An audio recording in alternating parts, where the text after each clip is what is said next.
Hello, hello! Welcome to the show! This is HackHunter, everybody, where we review some of the best and worst tattoo artists in your cities. Now, this week, one of our viewers wrote in from Sandusky, Ohio, and she wanted our help finding a female tattoo artist specifically, one that's good with color, floral, realism stuff.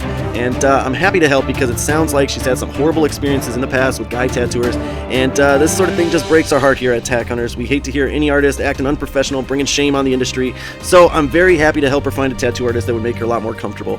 And I think we did just that. So without further ado, enter Amber Joy. You can find her working at Black Finch Tattoo Company right there in Sandusky, Ohio. She's actually the owner of Black Finch, and she's put together an amazing roster of artists. Go check them out on Instagram. Black Finch Art Company on Instagram.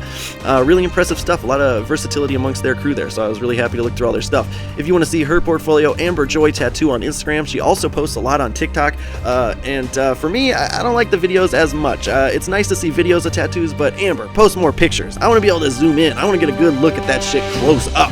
But I'll digress a little bit. Let me show you guys what I found. Boom, look at that.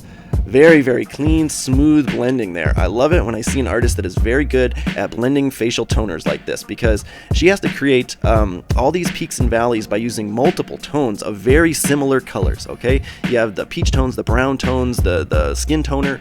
There's so many that go into this, and there's such subtle differences that this is not easy to do. And apparently a lot of people agree with me. She won an award for this one. Now, I absolutely give her props. Any artist that wins an award at a convention, it's great news. It's awesome. But for clients, if you come across an artist that says they're an award-winning artist, I would tell you don't always put too much stock into it, okay? Because a lot of times, their boss might have been the judge, or maybe they knew somebody that was running the convention. So you never know. There's a lot of nepotism that goes on. I don't want to take anything away from her, though. This was absolutely a beautiful piece, and she deserved it for sure. And you can tell, this is her MO. She's really, really good at this. Look at these little slugs? Snails? Snails have shells, right? Is that a shell? I can't tell, but they look awesome. They look slimy. I like the glare effects in them. Really, really clean work. And I saw a couple of different kind of spacescape style things done in her portfolio here, and she does a really good job. Again, go check out her TikTok. I'll tag it down below for you guys so that you can see, because she had videos of these that were just beautiful, ones other than this that were just amazing. This one I just had to showcase though, because man, look at the lighting effects in this. This is where I give her major kudos. This candle here is glaring off the edge of that pumpkin, and to texture a pumpkin like this and so cleanly and keep the shape like this, she did a great job. But then to have that lighting effect glare off the stem there and glare off the pumpkin is just beautiful. I really, really appreciate this dripping wax look here too. Not easy to recreate on skin at all, especially when we're talking about the ditch of an arm, the bend of an arm there. It's very easy to beat that skin up and overwork it too much, but she did a great job here.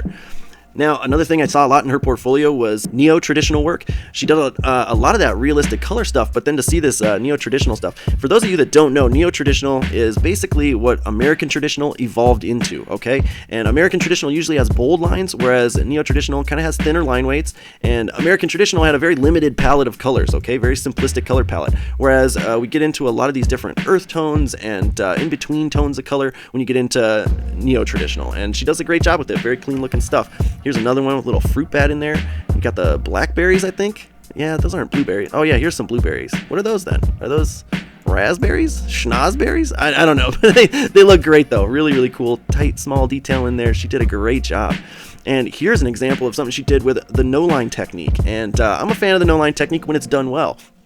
And here, you see these tones of pink are so similar to each other, right? You got the dark, medium, and light, and then the white that are so similar. But when I zoom out, I can still clearly see each one of those petals defined well. And so I think she did a great job there. And especially on this locket here, the heart locket, she did a nice blending glare effect. You see how, right there, the light shines. And so you can tell there's kind of an arc to it. It's not flat. And that's just a small added little detail that goes a long way. And I think it goes to show that she's got her artistic skill down. She's got her light sources down.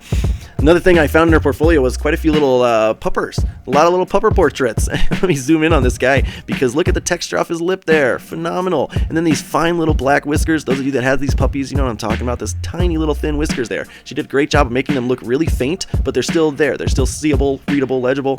And then the choice to use this magenta purple in the backdrop was a good idea. It contrasts these foreground kind of earth tones that the dog's got going on. So I think those are some really wise choices on her part. Here's another one.